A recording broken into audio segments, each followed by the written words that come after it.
புத்தாண்டை ஒட்டி சென்னை கோயம்பேடு ஆலந்தூர் இடையே நள்ளிரவில் கூடுதல் மெட்ரோ ரயில்கள் இயக்கப்பட்டன. இதுகுறித்து நமது செய்தியாளர் முருகேசன் அளிக்கும் கூடுதல் தகவல்களை பார்க்கலாம். புத்தாண்டு தினத்தை ஒட்டி சிறப்பு மெட்ரோ ரயில்கள் இயக்கப்பட்டு வருகின்றன.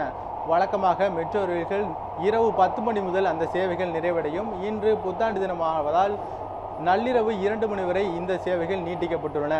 இந்த சேவையை பொறுத்தவரை 15 நிமிடத்திற்கு ஒரு முறை மெட்ரோ ரயில்கள் தற்பொழுது இயக்கப்பட்டு வருகின்றன.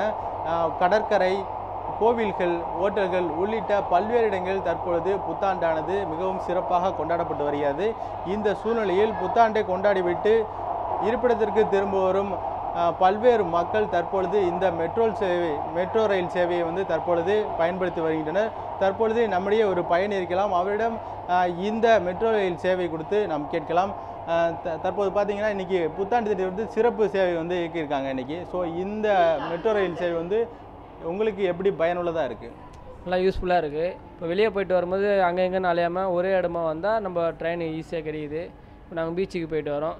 இப்போ நாங்கள் வந்த உடனே இப்போ அங்கே எங்கேன்னு அலையாமல் ஸ்ட்ரெயிட்டாக கோயம்பேடு வந்ததுனால அங்கேருந்து ட்ரெயின் வச்சு இப்போ வீட்டுக்கு போவோம், ஈஸியாக இருக்குது. நிச்சயமாக இப்போ பார்த்தோம் அப்படின்னா தற்பொழுது நாம் சென்று கொண்டிருக்கிற இந்த ரயிலானது கோயம்பேடிலிருந்து ஆலந்தூர் மார்க்கமாக செல்லக்கூடிய இந்த ரயில் பயணிகள் எண்ணிக்கை அப்படி என்று பார்த்தோமானால் ஒரு மிதமான எண்ணிக்கையாகவே இருக்கிறது.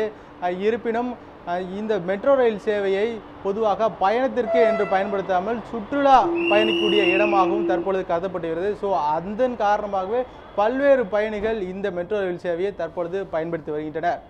ஒளிப்பதிவாளர் அகிலுடன் முருகேசன், நியூஸ் 7 தமிழ், சென்னை.